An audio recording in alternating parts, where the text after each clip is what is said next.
Game Builder Studio. Let's go ahead and create the obstacle aircrafts or planes that the Hungry Hero is going to collide or try to avoid colliding into. If I go to the hero sprite sheet and I open it up, you'll see that there are approximately 1, 2, 3, 4 different types, and each of them have different frames. So for example, the helicopter one has 3 frames and the other ones have just 2 frames. So we're going to set up one entity that's going to be able to be cloned over and over, and it will be animated across the screen. So I'm going to drag that Hungry Hero sprite sheet onto the scene.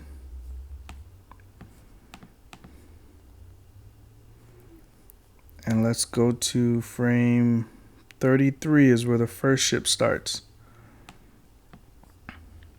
And I'm going to name this obstacle template. I'm going to be spawning this obstacle template to represent multiple different types of aircraft. So let me add some properties to this using a data container. I'm going to name the component properties. And I want to have a type property. And I also want a speed property, which will control the speed at which the obstacle is going to fly across the screen. Now I'm going to add a rules component to specify a random number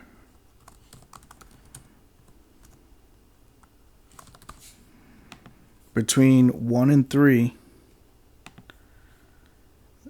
that will represent which type of obstacle this the newly spawned entity will be when it is created.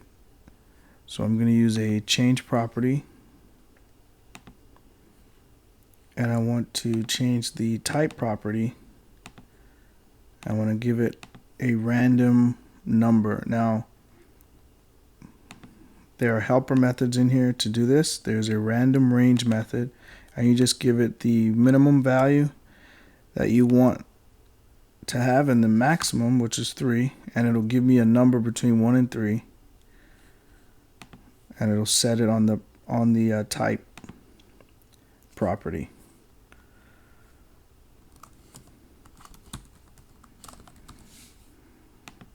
Now the type property is going to be used to specify which frames of animation are going to be used for each different type of aircraft. Now I'll get to that in a minute of how we're going to utilize that, but I want to add some logic to listen to the global game state game over.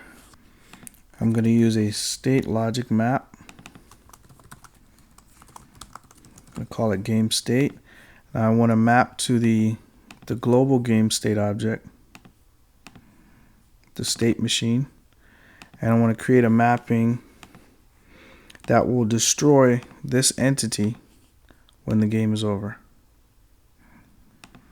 Now I also want to destroy this entity when the entity is off screen, and if it did not collide with the hero character, I want it to destroy itself once it gets all the way off the screen to the left. So I'm going to add a condition here to check for a property.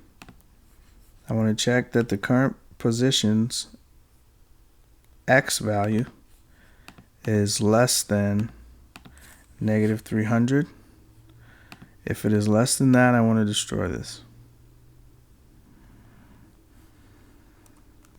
Now this obstacle template is going to be in 3 different states.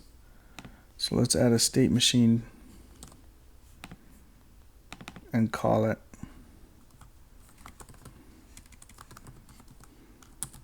obstacle state. and we want to set up a loading state, which will be the default. We want a flying state, and we want a damaged state. The damaged state is when it collides with the hero, and flying is when it's going across the screen.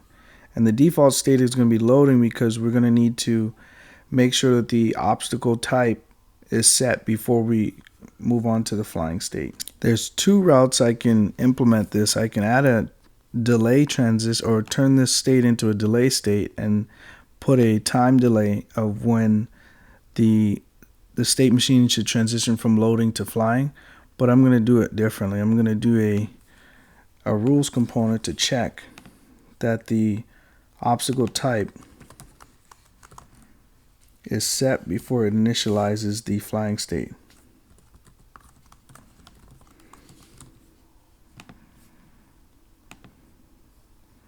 I'm going to add a condition here to check the property on this entity.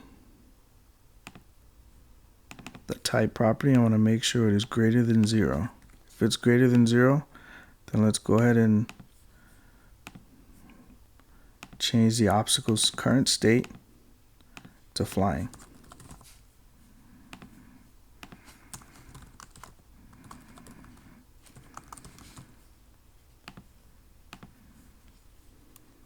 Now I'm going to show you a really nifty technique using concatenation to set the different animations based on the type property. So let's set up some sprite sheet animations using the sprite sheet controller.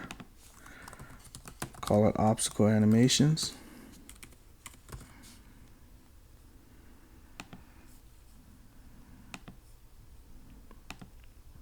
We're going to control the sprite sheet renderer, and let's add a mapping and call it obstacle underscore 1 underscore flying. We're going to specify the sprite sheet, and we're going to give it the starting frame of, I believe it's 33 to 33, because it's just one frame. Now when I change the current animation frame, or just when I set the current animation later on, this number in between here is going to be replaced by the object, the properties, the type property. Now I'm going to map the obstacle 1 damage animation as well. That'll be frame 34. And the default animation is going to be the obstacle 1 flying.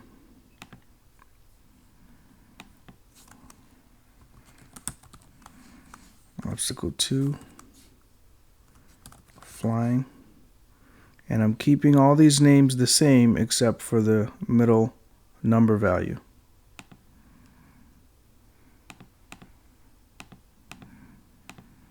I believe this one is 37. It's 37.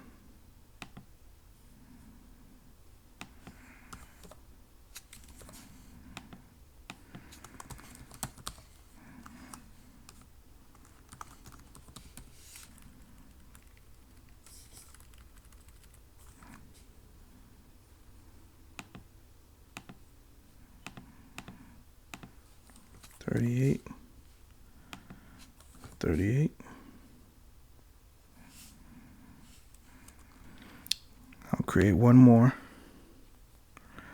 set, obstacle 3 flying.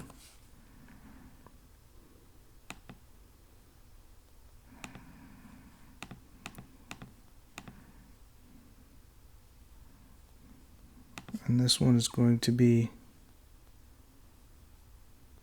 from frame 39 to frame 40. This is going to be the helicopter one. I'm going to set the frame rate to 300. going to add an obstacle 3 damaged state as well.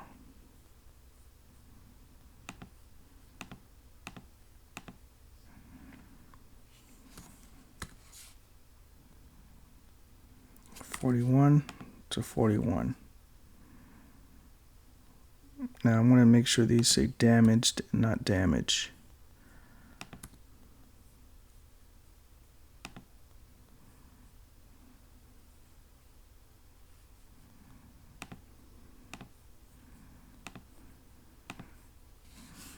Alright, now I have all my animation mappings. Now let's set up some logic to respond to the obstacle state changes. So I'm going to use another state logic mapping and call it logic.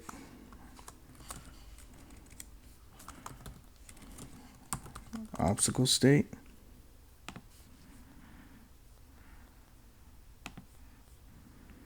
I want to map to the obstacle state machine. Now when the obstacle is flying, we want to change the current animation using that type property, and we want to concatenate the name so that we get the correct type of aircraft. So we're going to change the obstacle animations current animation name to a string, or rather we're going to use an expression to do this concatenation.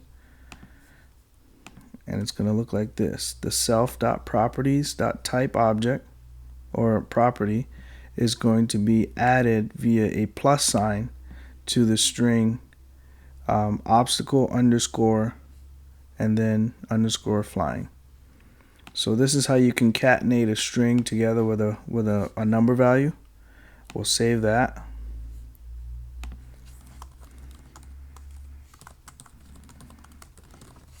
And we're going to also do that for the damaged state.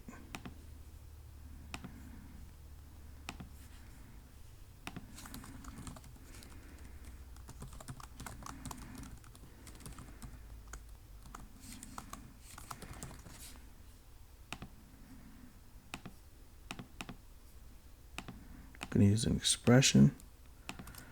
And I'm going to change this from underscore flying to underscore damaged.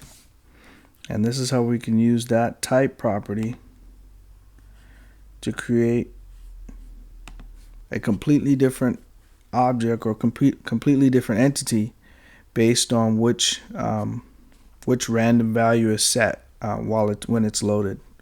And we're doing this completely by using just one entity that's going to be spawned by a action later on.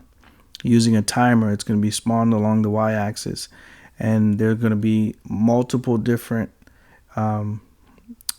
ships that go across the screen because of the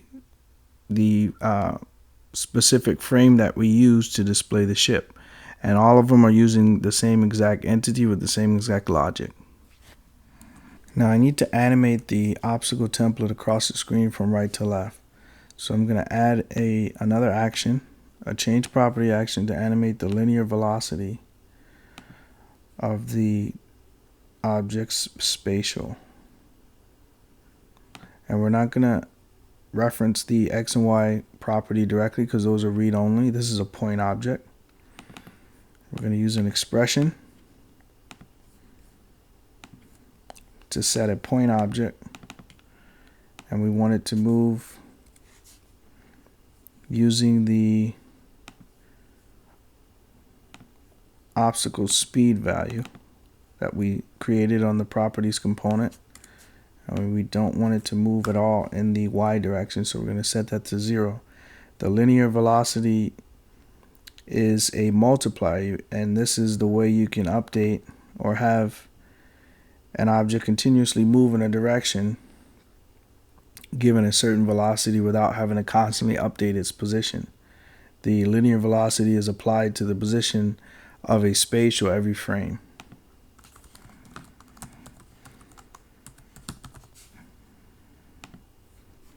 I need to make sure that this has a negative sign in front of it because we want it to move from right to left on the x-axis. So if I launch this,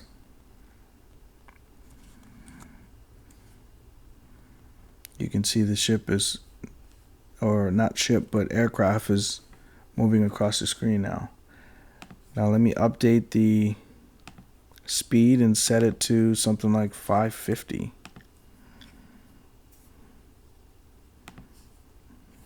Let's try it again. And it should be a different aircraft. So there you go. So every time I launch this and every time I spawn one of these objects, it should be a different object. Now the aircraft needs to be spawned along the y-axis up and down, and we want to limit it to a certain range. We don't want it to spawn any higher than I guess the bottom of the score display up here, and we don't want it to spawn below, say, about 200 pixels from the bottom. So we're going to use a random number, and we're going to use that random range function again. But I need to create a whole new entity to manage the spawning. So I'm going to use a quick object, and I'm going to remove the collision spatial off of it because we don't need it. You got to remember to change the renderer. Now I'm going to add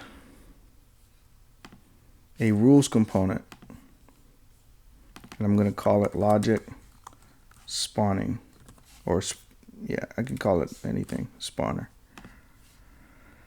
Now I only want this to spawn while the game is running, so I'm going to use a property to check the global state machine.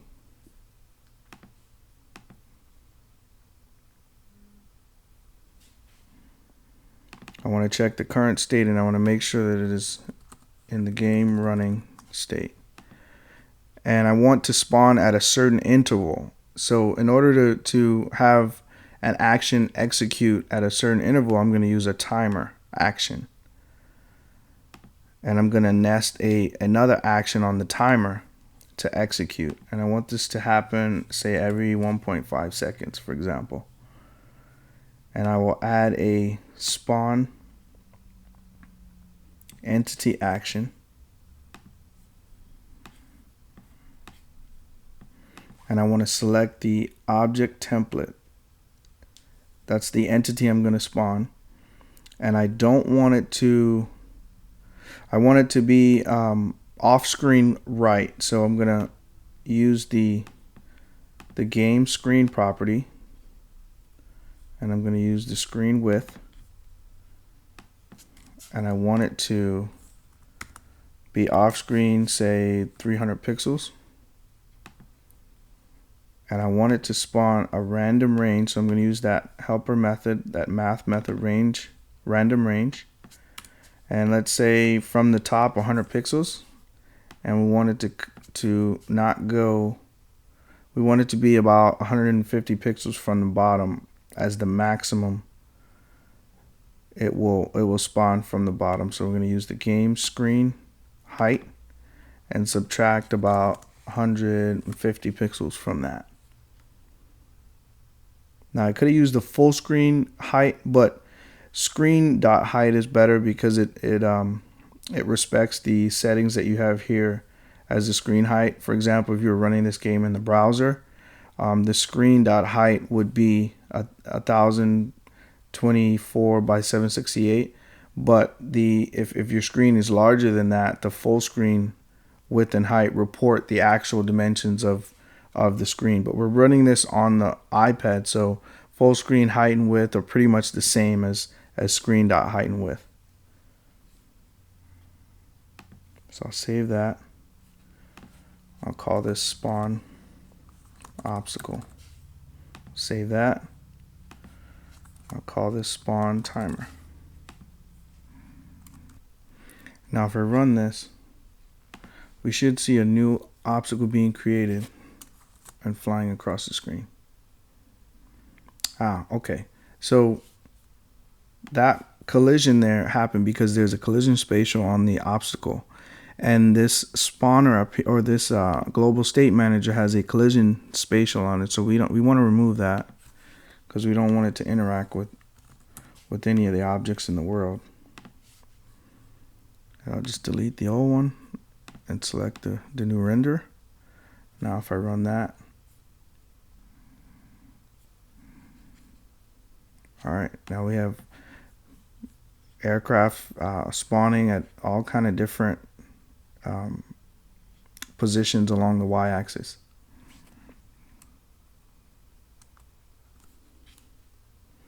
Now you'll also notice that the aircraft are not colliding with the Hungry Hero yet, because if you remember, I turned the collision spatial on the Hungry Hero into a sensor because we don't want it to actually simulate the collision. We want to just be notified when the collision happens, and then we want to put the Hungry Hero into its hurt state, which will then drop it down the screen and rotate it, and then it'll be reset.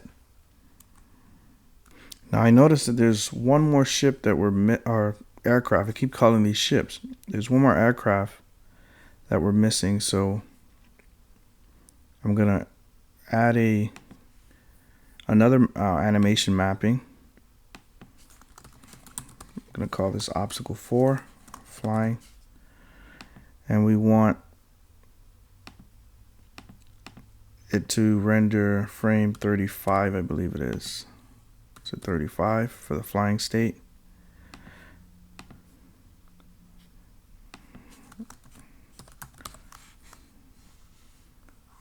And we want to map a damage state as well.